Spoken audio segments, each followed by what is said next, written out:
বিসমিল্লাহির রহমানির রহিম। ষষ্ঠ শ্রেণীর প্রিয় শিক্ষার্থীবৃন্দ, আসসালামু আলাইকুম ওয়া রাহমাতুল্লাহ। আজকের ভিডিওটা তৈরি করছি তোমাদের জন্য প্রিয় শিক্ষার্থীরা।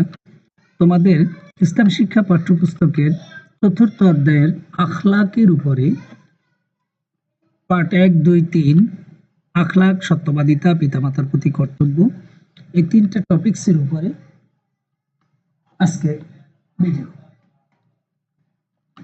প্রিয় শিক্ষার্থীরা, শুরুতেই যে প্রশ্নটা আমাদের জানা দরকার, তোমাদের জানা দরকার, সেটা হলো আখলাক বলতে কি বোঝায়। আখলাকের পরিচয়টা আগে জানতে হবে। আখলাক আরবি শব্দ, এটি আরবি খুলুকুন শব্দের বহুবচন, যার অর্থ স্বভাব, চরিত্র, আচার আচরণ ইত্যাদি। মানুষের দৈনন্দিন কাজকর্মের মাধ্যমে যেসব আচার ব্যবহার, চালচলন, স্বভাবের প্রকাশ ঘটে, সেসবের সমষ্টিকেই আখলাক বলে। এতটুকু। এখানে প্রথম অংশটা জ্ঞান, নিচের অংশটা অনুধাবন। প্রিয় শিক্ষার্থীরা, আখলাকের প্রকারভেদ।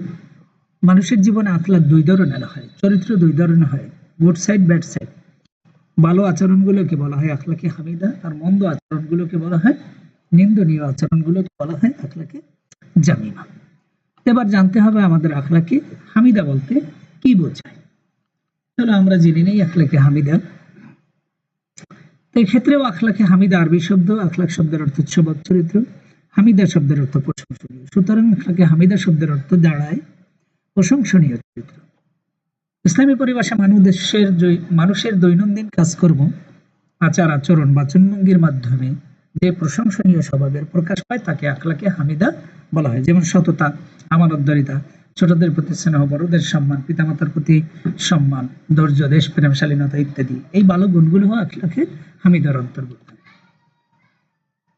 এরপরে যে প্রশ্নটা, সেটা হলো আখলাকে জামিমা বলতে কি বোঝায়। আখলাকে জামিমা আরবি শব্দ। আখলাক অর্থ স্বভাব, চরিত্র, জামিমা অর্থ নিন্দনীয়। আখলাকে জামিমা শব্দের অর্থ দাঁড়ায় নিন্দনীয় চরিত্র।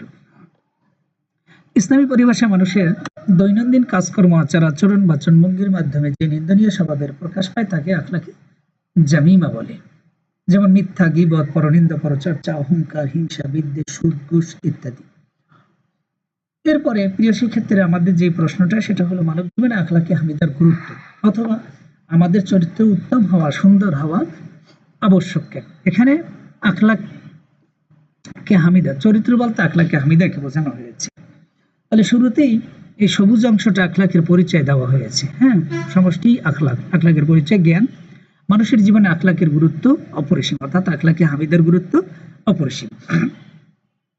আখলাকে হামিদা বা প্রশংসনীয় আচরণ মানুষের জীবনে খুবই প্রয়োজন।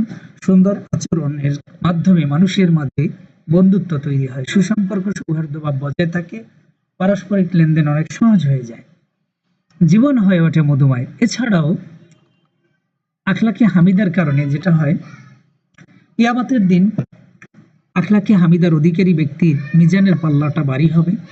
কেননা রাসূল সাল্লাল্লাহু আলাইহি ওয়াসাল্লাম বলেন, কিয়ামতের দিন দাঁড়িপাল্লায় সবচেয়ে ভারী জিনিস হবে মুমিনের উত্তম চরিত্র। 2 নম্বর যেটা, সেটা হলো মহান আল্লাহ এবং তার রাসূলের ভালোবাসা, অর্থাৎ উত্তম চরিত্রের অধিকারীকে আল্লাহ এবং তার রাসূল উভয় ভালোবাসেন। কেননা রাসূল সাল্লাল্লাহু আলাইহি ওয়াসাল্লাম বলেন, তোমাদের মধ্যে ওই ব্যক্তি আমার নিকট সবচেয়ে প্রিয় যার চরিত্র সর্বোত্তম। বুখারী, মুসলিম শরীফের হাদিস। 3 নম্বর শিরোনামে নবী রাসূলগণের শিক্ষা। পৃথিবীতে যত নবী রাসূল আল্লাহ পাঠিয়েছেন, সমস্ত নবী রাসূলগণই উত্তম চরিত্রের শিক্ষা দিয়েছেন। যেমন আমাদের নবী রাসূল সাল্লাল্লাহু আলাইহি ওয়াসাল্লাম ছিলেন উত্তম চরিত্রের মডেল বা নমুনা বা আদর্শ। তার ব্যাপারে আল্লাহ তাআলা পবিত্র কোরআনে সূরা আল আহজাবের 21 নম্বর আয়াতে বলেন, লাকাদ কানা লাকুম ফি রাসূলিল্লাহি উসওয়াতুন হাসানাহ। অবশ্যই তোমাদের জন্য আল্লাহর রাসূলের জীবনে রয়েছে উত্তম আদর্শ। এছাড়াও নবী করিম সাল্লাল্লাহু আলাইহি ওয়াসাল্লাম বলেন, ইন্নামা বুইসতু লিউতাম্মিমা মাকারিমাল আখলাক। আমি উত্তম চারিত্রিক গুণাবলী পরিপূর্ণ করার উদ্দেশ্যেই প্রেরিত হয়েছি, অর্থাৎ উত্তম চরিত্রকে পূর্ণতা দানের জন্য নবীজির আগমন। অর্থাৎ সমস্ত নবী রাসূলগণই উত্তম চরিত্রের শিক্ষা দিয়েছেন। 3 নম্বর শিরোনাম যেটা বলা যায়, সেটা হলো সকল নেক কাজের মূল, অর্থাৎ উত্তম চরিত্র পরকালীন জীবনেও মানুষের কল্যাণের হাতিয়ার ও মুক্তির উপায় হবে। উত্তম আচার আচরণ মানুষকে পুণ্য ও সওয়াব দান করে। মহানবী ইমামে বলেন, আল বিররু হুসনুল খুলুক। উত্তম চরিত্রই পুণ্য বা উত্তম চরিত্রই সকল ভালো কাজের মূল। মুসলিম শরীফের হাদিস। ঈমানের পূর্ণতা লাভ। উত্তম চরিত্র মানুষের ঈমানকে পরিপূর্ণতা দান করে। মহানবী বলেন, চরিত্রের বিচারে যে উত্তম মুমিনদের মধ্যে সে পূর্ণতম ঈমানের অধিকারী। তার মানে বোঝা যায় যে উত্তম চরিত্র মানুষের ঈমানকে পরিপূর্ণতা দান করে। উত্তম চরিত্র মানুষের পাপকে খণ্ডন করে দেয়। মহানবী সাল্লাল্লাহু আলাইহি ওয়াসাল্লাম বলেন, উত্তম চরিত্র পাপকে এমনভাবে বিগলিত করে যেমনভাবে সূর্য তাপ বরফকে বিগলিত করে। হ্যাঁ, অর্থাৎ উত্তম চরিত্র মানুষের পাপকে দূর করে দেয়। ৭ নাম্বার, সর্বোত্তম মর্যাদা লাভ। উত্তম চরিত্রের অধিকারী মানুষগণ মানুষের কাছে, আল্লাহর কাছে, সমাজের কাছে, সবার কাছে অত্যধিক মর্যাদা লাভ করেন। ইমাম মহানবী বললেন, বান্দা তার উত্তম চরিত্র বলে আখিরাতে বিশেষ মর্যাদা ও সম্মানিত স্থানে উন্নীত হবে, যদিও তার আমলনামায় ইবাদতের দিক থেকে দুর্বল থাকবে। তাবারানী শরীফের হাদিস। ৮ নাম্বার, জাহান্নাম শাস্তি থেকে পরিত্রাণ লাভ, অর্থাৎ উত্তম চরিত্রের মাধ্যমে জাহান্নামের শাস্তি থেকে পরিত্রাণ লাভ করা সম্ভব। যেমন নবী করিম সাল্লাল্লাহু আলাইহি সাল্লাম বলেন, আল্লাহ তাআলা যার গঠন অর্থাৎ শারীরিক সুরাত, গঠন ও স্বভাব সুন্দর করেছেন, দোজখের অগ্নি তাকে ভক্ষণ করবে না। বিভিন্ন হাদিস থেকে এই হাদিসগুলো সংগ্রহ করা হয়েছে। তুমি যতটুকু লিখতে পারো, প্রয়োজনে তুমি শিরোনাম আকারেও লিখতে পারো। ক্লাস 6 তোমরা শিরোনাম এখন যদি একবার শিখে রাখতে পারো, তাহলে উপরের ক্লাসে যত উঠবা এটা তোমার উপকারে আসবে। প্রিয় শিক্ষার্থীরা, এখানে যে প্রশ্নটা হতে পারে যে আমাদের চরিত্র সুন্দর হওয়া আবশ্যক কেন, এই প্রশ্নের উত্তর এগুলো। চলো পার্ট 2, সত্যবাদিতা। তাহলে একবার জানতে হবে সত্যবাদিতার পরিচয়। চলো আমরা সত্যবাদিতার পরিচয় জেনে নিই। সত্যবাদিতার আরবি প্রতিশব্দ হলো আসিদক। এর আবিধানিক অর্থ হলো সততা, সত্যবাদিতা, সত্য কথা বলা, সত্য সাক্ষ্য দেওয়া ইত্যাদি।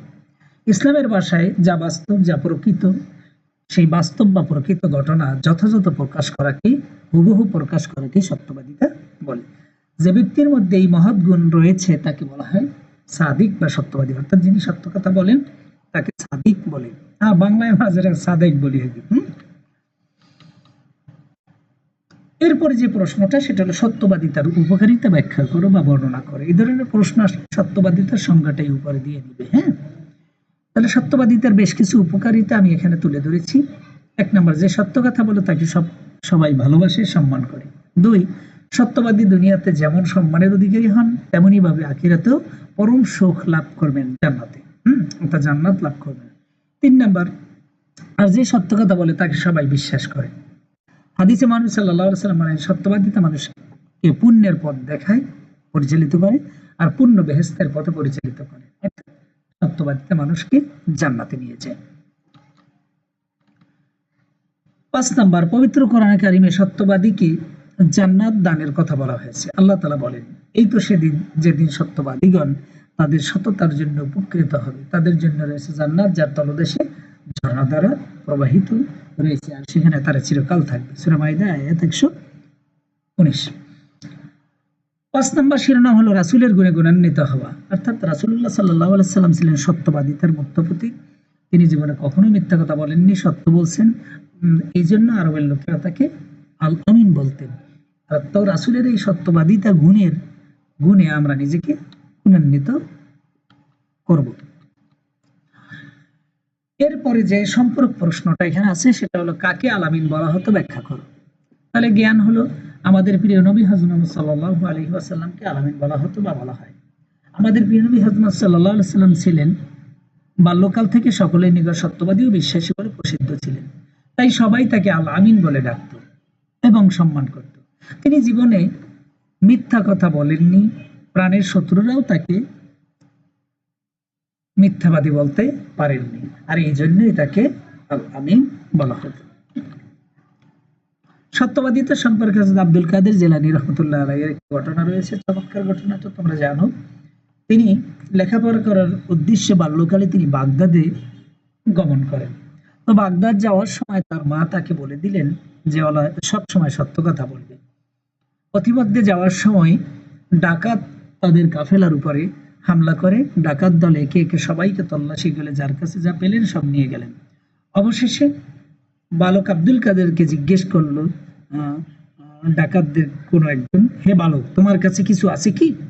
তিনি নির্ভয়ে উত্তর দিলেন, 40টি স্বর্ণ মুদ্রা আছে। তার কথা যাচাই করার জন্য ডাকাত সর্দার ধমক দিয়ে বলল, কোথায় স্বর্ণ মুদ্রা, আমাদের তা দেখাও। তিনি তার জামার আস্তিনে সেলাই করা অবস্থায় ডাকাতদের তা বের করে দেখালেন। ডাকাতরা তার সততা দেখে অবাক হয়ে বলল, এরূপ লুকানো স্বর্ণমুদ্রা আমরা খুঁজে পেতাম না, তুমি কেন বললে? তিনি বললেন, আপনারা জিজ্ঞেস করায় আমি সত্য কথা বলে দিয়েছি, কারণ আমার মা আমাকে সর্বদা সত্য কথা বলতে বলেছেন। ডাকাতরা বালক আব্দুল কাদের জিলানী রাহমাতুল্লাহ আলাইহির সততায় মুগ্ধ হয়ে নিজেদের পাপ কর্ম সম্পর্কে অনুশোচনা করলো। তারা সকলে ভালো হয়ে ডাকাতি ছেড়ে দিয়ে ভালো হয়ে গেল। আর এভাবেই সততা বা সত্যবাদিতা মানুষকে বিপদ থেকে মুক্তি দেয় বা অন্য মানুষকেও বিপদ থেকে উদ্ধার করে। প্রিয় শিক্ষার্থীরা, চলো পাঠ ৩, পিতামাতার প্রতি কর্তব্য। এখানে শুরুতেই যে প্রশ্নটা তোমাদের পাঠ্যপুস্তকে রয়েছে সেটা হলো, আমাদের সবচেয়ে আপনজন কারা বা কে? শুদ্ধ পৃথিবীতে পিতামাতা আমাদের সবচেয়ে আপনজন। আমাদের জীবনে তাদের অবদান সবচেয়ে বেশি। জন্মের সময় আমরা ছিলাম অসহায়, আমরা নিজেদের প্রয়োজনের কথাও বলতে পারতাম না। পিতামাতা বুক ভরা স্নেহ মমতা দিয়ে লালন পালন করে আমাদের বড় করে তোলেন। অসুখে বিসুখে দিন রাত কষ্ট করে সেবা যত্ন করেন, সুশিক্ষার ব্যবস্থা করেন। পিতামাতা আমাদের জন্য আল্লাহ তাআলার সেরা দান বা নিয়ামত। তারা সর্বদা আমাদের কল্যাণ কামনা করেন। পিতামাতার চেয়ে আপনজন পৃথিবীতে আর কেউ নেই। চলো এখানে দ্বিতীয় আরেকটা প্রশ্ন আছে, সেটা হলো পিতামাতা আমাদের জন্য কি কি করেন, অর্থাৎ পিতামাতা সন্তানের জন্য কি করেন। আমি বললো পিতামাতা সন্তানের জন্য কি না করেন, সব করেন। অর্থাৎ এই যে জন্মের সময় অসহায় ছিল, তারা আমাদেরকে ভোগ ভরা ভালোবাসা আছে মমতা দিয়ে লালন পালন করে আমাদের বড় করে তোলেন। এগুলো 1 নাম্বার। 2 নাম্বার, অসুখে বিসুখে দিন রাত কষ্ট করে পিতামাতা আমাদের সেবা যত্ন করেন। 3 নম্বরে, পিতামাতা আমাদের সুশিক্ষায় শিক্ষিত করে গড়ে তোলেন। 4 নম্বর, পিতামাতা সর্বদা আমাদের কল্যাণ কামনা করেন। তারা আমাদের জন্য আল্লাহ তাআলার সেরা দান। এই 4টা দিয়েছি, তুমি চাইলে আরো 2-1টা বাড়াতে পারো। চলো আর একটা প্রশ্ন, আমরা পিতামাতা আমাদের জন্য এত কিছু করেন, হ্যাঁ, আমরা তাদের জন্য কি কি করব, অর্থাৎ তাদের প্রতি আমাদের কিরূপ দায়িত্ব কর্তব্য রয়েছে। তাহলে এই প্রশ্নটা হলো, পিতামাতা আমাদের সবচেয়ে আপনজন পৃথিবীতে, তাদের মতো আপনজন আর কেউ নেই। এইরূপ কল্যাণকামী পিতামাতার প্রতি আমাদেরও যেসব দায়িত্ব কর্তব্য রয়েছে তা হলো পিতামাতার আদেশ নিষেধ পালন করা, যা সন্তানের জন্য ওয়াজিব। অর্থাৎ পিতামাতার আদেশ পালন করা সন্তানের জন্য ওয়াজিব বা আবশ্যক। পিতামাতার সেবা যত্ন করা, বিশেষ করে পিতামাতার বিরুদ্ধ হলে তাদের অধিকতর সেবা যত্ন করা। পিতামাতাকে ধমক দেওয়া যাবে না, অর্থাৎ ধমক না দেওয়া, কোনো অবস্থাতে তাদের ধমক দেওয়া যাবে না। পিতামাতা মনে কষ্ট পায় এরূপ কোনো কথা বা কাজ না করা। 5 নম্বরে, পিতামাতার সাথে একই স্থানে বসবাস করা। অনেক সময় দেখা যায় পিতামাতাকে ছেড়ে আমরা আলাদা হয়ে যাই, বিভিন্নভাবে থাকি। আলাদা হলেও তাদের সাথে যেন যোগাযোগটা অবশ্যই থাকে, বিভিন্ন কারণে আমাদের আলাদা হতেই হয়। তো পিতামাতার সাথে একই স্থানে থাকার চেষ্টা করা, বসবাস করা, একত্রে সাথে নিয়ে একই ফ্ল্যাটে একই বাসা বাড়িতে। 6 নম্বর, তাদের স্বাস্থ্য সম্পর্কে নিয়মিত খোঁজ খবর রাখা এবং তাদের প্রয়োজনীয় চিকিৎসা সেবা পরিচর্যা করা। তাদের সাথে উত্তম সম্মানজনক ভাষায় কথা বলা, আপনি, হ্যাঁ, তুই তাকারি না করা, হ্যাঁ, নানা। অনেক সময় পিতা মাতাকে দেখা যায় অনেক বুড়া বুড়ি কথা বলে সম্বোধন করে, এই ধরনের কথা যেন না বলা। তাদের উদ্দেশ্যে সর্বদা আল্লাহর নিকটে এই বলে প্রার্থনা কথা, তাদের জন্য আল্লাহর কাছে দোয়া করা, রব্বির হামহুমা কামা রব্বায়ানি সগীরা। হে আল্লাহ, হে আমার প্রতিপালক, তুমি আমার পিতামাতার প্রতি তেমনই সদয় হও বা দয়া করো যেমনি ভাবে তারা আমাকে শৈশবে লালন পালন করেছে। সূরা বনী ইসরাঈল আয়াত নাম্বার 24। প্রিয় শিক্ষার্থীরা, চলো এখানে একটা সম্পর্ক প্রশ্ন আছে যে আমরা পিতামাতার জন্য কি বলে দোয়া করব। মহান আমরা সবসময় পিতামাতার জন্য এই বলে মহান আল্লাহর নিকট দোয়া করব। এখানে এই রস্যই এই বলে হবে, রব্বির হামহুমা কামা রব্বায়ানি সগীরা।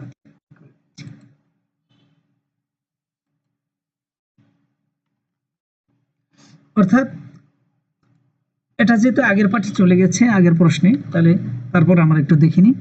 রব্বির হামহুমা কামা রব্বায়ানি সগীরা। হে আমার প্রতিপালক, তুমি আমাদের পিতামাতার প্রতি তেমনই সদয় হও যেমনি ভাবে তারা আমাদেরকে শৈশবে লালন পালন করেছেন। অন্য আরেকটা দোয়া আছে, রব্বিগফিরলি ওয়ালি ওয়ালিদাইয়া ওয়ালিল মুমিনিনা ইয়াওমা ইয়াকুমুল হিসাব। এই দোয়াটা আমি এইমাত্র যে দোয়াটা বললাম, এই দোয়াটা বলে সমস্ত পিতামাতা, পৃথিবীতে যত পিতামাতা রয়েছে সমস্ত পিতামাতার জন্য দোয়া করা হয়েছে। প্রিয় শিক্ষার্থীরা, চলো এরপরে আর একটা প্রশ্ন, সেটা হলো পিতামাতার দায়িত্ব কর্তব্য সম্পর্কে পবিত্র কোরআনে কি কি বক্তব্য কোট করেছেন। চলো সেগুলি আমরা জেনে নিই। পিতামাতার দায়িত্ব সম্পর্কে পবিত্র কোরআনে আল্লাহ তাআলা বলেন, ওয়াকাদা রাব্বুকা আল্লা তা'বুদু ইল্লা ইয়াহু ওয়া বিল ওয়ালিদাইনি ইহসানা। অর্থাৎ তোমার প্রতিপালকের নির্দেশ দিয়েছেন যে তোমরা তাকে ছাড়া অন্য কারো ইবাদত করবে না এবং পিতামাতার সাথে সদ্ব্যবহার করবে। সূরা বনী ইসরাঈল আয়াত 23। 2 নম্বর আয়াতে আল্লাহ তাআলা বলেন, এটাও সূরা বনী ইসরাঈলের 23 নম্বর আয়াতের অংশ, ইম্মা ইয়াবলুগান্না ইনদাকাল কিবারা আহাদুহুমা আও কিলাহুমা ফালা তাকুল লাহুমা উফফিন ওয়ালা তানহারহুমা ওয়া কুল লাহুমা কাওলান কারীমা। অর্থাৎ যদি পিতামাতা একজন অথবা উভয় তোমাদের নিকট বার্ধক্যে উপনীত হয় বৃদ্ধাবস্থায়, তবে তাদের প্রতি তুমি বিরক্তি সূচক শব্দ অর্থাৎ উফ বলে পিতামাতা এই ধরনের কথা উচ্চারণ করো না এবং তাদের ধমক দিও না, তাদের সাথে সম্মানজনক ভাষায় কথা বলো। সূরা বনী ইসরাঈল আয়াত 23। এরপরে আল্লাহ তাআলা সূরা বনী ইসরাঈলে আরো বলেন, সূরা বাকারা এখানে আল্লাহ তাআলা বলেন পিতামাতার ভরণ পোষণের দায়িত্ব সম্পর্কে, যে আমরা কোথায় খরচ করব। সন্তানের লালন পালনের ব্যাপারে আল্লাহ তাআলা বলেন, কুল মা আনফাকতুম মিন খায়রিন ফালিল ওয়ালিদাইনি ওয়াল আকরাবিন। বলুন যে ধন সম্পদ তোমরা ব্যয় করবে তা পিতামাতা ও আত্মীয়-স্বজনের জন্য, অর্থাৎ আত্মীয়-স্বজনের জন্য আল্লাহ তাআলা খরচ করার কথা বলে দিয়েছেন। সুতরাং এরপরেও 4 নম্বরে পিতামাতার ভরণ পোষণের দায়িত্ব পালন করা সন্তানের উপর কর্তব্য, এই মর্মে আল্লাহ তাআলা বলেন, এটা তো বলেছি। এরপরেও দেখা যায় কিন্তু মানুষ আছে পিতামাতার ভরণ পোষণ দেয় না, পিতামাতাকে কি করে যে বৃদ্ধাশ্রমে রেখে আসে। তো এই ধরনের সন্তানের জন্য সরকার 2013 সালে আইন প্রণয়ন করে। এই আইনে পিতামাতার ভরণ পোষণ নিশ্চিত করা সন্তানের উপর বাধ্যতামূলক করা হয়েছে, আর যেটা বাধ্যতামূলক ওইটাই ওয়াজিব। পিতামাতার প্রতি সদ্ব্যবহার করা আমাদের কর্তব্য। তাহলে আইনটা হয় কত সালে? 2023 সালে বাংলাদেশে আইনটা হয়। রাসূলুল্লাহ সাল্লাল্লাহু আলাইহি ওয়াসাল্লাম এর কাছে একজন সাহাবী এসে অনুমতি চাইলেন, ইয়া রাসূলুল্লাহ আমি যুদ্ধে যেতে চাই। তখন রাসূলুল্লাহ সাল্লাল্লাহু আলাইহি ওয়াসাল্লাম বললেন, তুমি তোমার মায়ের সাথে থাকো, কেননা জান্নাত পায়ের নিচে। অর্থাৎ যুদ্ধে গেলেই জান্নাত পাওয়া যাবে এমনটা নয়, তুমি তোমার মায়ের সেবা করো, তোমার মা অসুস্থ, তাহলেই তুমি তার মায়ের পাশ সেবা করার মাধ্যমে জান্নাত লাভ করতে পারি। এই হাদিসের আদলে আরেকখান হাদিস আছে যে আল জান্নাতু তাহতা আকদামিল উম্মাহাত, অর্থাৎ মায়ের পায়ের নিচেই সন্তানের বেহেশত। পিতামাতার প্রতি যথাযথভাবে দায়িত্ব পালন করলে দুনিয়া ও আখিরাতে সফলতা লাভ করা যায়। পিতামাতা আমাদের জন্য আল্লাহর শ্রেষ্ঠ নিয়ামত, আমরা তাদের সাথে সদ্ব্যবহার করব, তার অবাধ্য হব না, অর্থাৎ তাদের অবাধ্য হব না, তাদের জন্য দোয়া করব।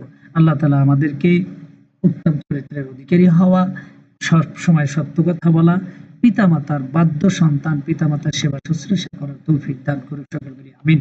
প্রিয় শিক্ষার্থীরা, তোমাদের বাড়ির কাজ হলো চতুর্থ অধ্যায় পাঠ 1, 2, 3 সংশ্লিষ্ট যতগুলো প্রশ্ন রয়েছে সেই প্রশ্নগুলো তোমরা নোট করে যদি পড়ো, ইনশাআল্লাহ আশা করা যায় তুমি জানলে সাথে সাথে পরীক্ষাও তোমার ভালো করার সম্ভাবনা রয়েছে, তুমি ভালো করবে ইনশাআল্লাহ।